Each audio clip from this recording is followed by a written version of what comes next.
औज़ुबिल्लाहि मिनश्शैतानिर्रजीम बिस्मिल्लाहिर्रहमानिर्रहीम अस्सलामु अलैकुम। दोस्तों, जहां तुर्किश अदालत और तुर्क सदर रजब तैयब उर्दवान ने आया सोफिया को मस्जिद में तब्दील करने का ऐलान किया, तो वहीं दुनिया के मगरबी ममालिक से मज़म्मती बयानात आने का सिलसिला भी शुरू हो गया। इन ममालिक में एक मुल्क यूनान भी है, जिसने तुर्क सदर के इस कदम की खूब मजम्मत की। 1830 में सल्तनत उस्मानिया से आज़ाद होने के बाद खुद यूनान में सल्तनत उस्मानिया के दौर की तारीखी मसाजिद के साथ क्या किया गया? क्या उनकी वही हालत मौजूद है? अगर है तो कैसी है, और अगर नहीं है तो वो मसाजिद आजकल किन हालात में हैं? मैं हूं ज़ियाउल मुस्तफ़ा और आज की वीडियो में हम यही जानने की कोशिश करेंगे। दोस्तों, तारीखी एतबार से यूनान इंतहाई अहमियत का हामिल मुल्क है। यूनान या जमहूरिया हेलेनिया जनूब मशरकी यूरोप में जजीरा नुमा बल्कान के नशीब में वाक़या मुल्क है। यूनान की सरहदों पर शुमाल में अल्बानिया, मकदोनिया और बल्गारिया, जबकि मशरक़ में तुर्की वाक़या है। यूनान के मगरब में बहेरा एओनी और जनूब में बहेरा एजियन वाक़या है। दोस्तों, यूनान को फ़नून लतीफ़ा की माँ भी कहा गया है। यहाँ संगे मरमर अफराद से मिलता है, लिहाजा यूनान ने फ़न तमीर में गैर मामूली तरक्की की। जमहूरियत का तस्वर भी सबसे पहले यूनान में कायम हुआ और वहाँ से ये तर्ज़ हुकूमत दुनिया के दूसरे मुल्कों तक पहुँचा।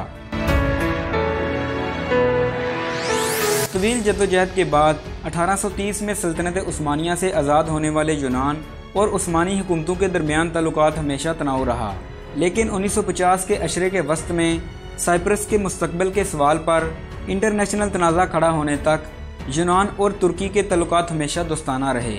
यूनान के तुर्की से अलग होने पर सल्तनत उस्मानिया की 3000 के करीब यादगारें यूनान ही में रह गईं, लेकिन ये तारीखी एतबार से इंतहाई अहमियत की हामिल इमारतें और यादगारें खस्ता हाली का शिकार हैं। कई सालों तक तो इन इमारतों की तज़ीनो आराइश की जाती रही, मगर इनको दूसरे मकासद के लिए इस्तेमाल भी किया जाने लगा। हत्ता कि एक मस्जिद को पहले हस्पताल और फिर यूनानी फ़ौज के लिए जेल के तौर पर इस्तेमाल किया गया। एक दूसरी मस्जिद को पहले एक कॉन्फ्रेंस हॉल में तब्दील किया गया, फिर इसमें अजायबात रखकर इसे म्यूज़ियम का नाम दे दिया गया।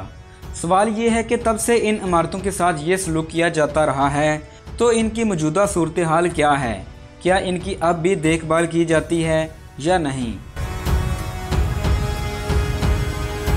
18वीं सदी ईस्वी में बनाई जाने वाली मस्जिद तजीज़ तराकश में इबादत या नमाज पढ़ने से रोक दिया गया है, जबकि इसके मीनारों को भी शहीद कर दिया गया है। अब इस मस्जिद को मुकामी सकाफत के म्यूज़ियम का दर्जा भी दे दिया गया है। दोस्तों, 16वीं सदी ईस्वी में बनाई जाने वाली कदीम मस्जिद को तराइनू कहा जाता था। इसको पहले यूनानी पार्लियामेंट के तौर पर इस्तेमाल किया गया और अब इस मस्जिद की इमारत को थिएटर में तब्दील कर दिया गया है।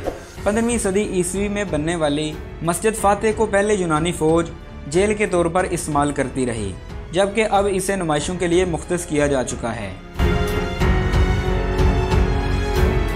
15वीं सदी ईस्वी में ही बनने वाली एक और मस्जिद हमजा बे के मीनारों और इसकी हर चीज़ जिससे इसको मस्जिद कहा जा सकता था, इसे शहीद करके इसे गैर इखलाकी फिल्में दिखाने वाले थिएटर में बदल दिया गया और अब इसमें काम रोककर इसकी आराइश की जा रही है। 15वीं सदी ईस्वी में ही बनाई गई मस्जिद बेरकली को पहले बाजार का हिस्सा बना दिया गया और अब इसे बिल्कुल तबाह हालत में छोड़ दिया गया है।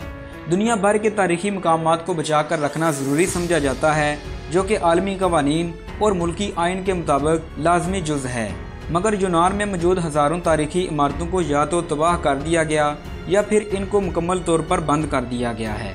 दोस्तों, इन तमाम वाक़यात से अंदाज़ा लगाया जा सकता है कि तुर्क सदर रजब तैयब उर्दवान और तुर्किश अदालत की तरफ से आया सोफिया को मस्जिद में तब्दील करने का ऐलान बिल्कुल दुरुस्त है।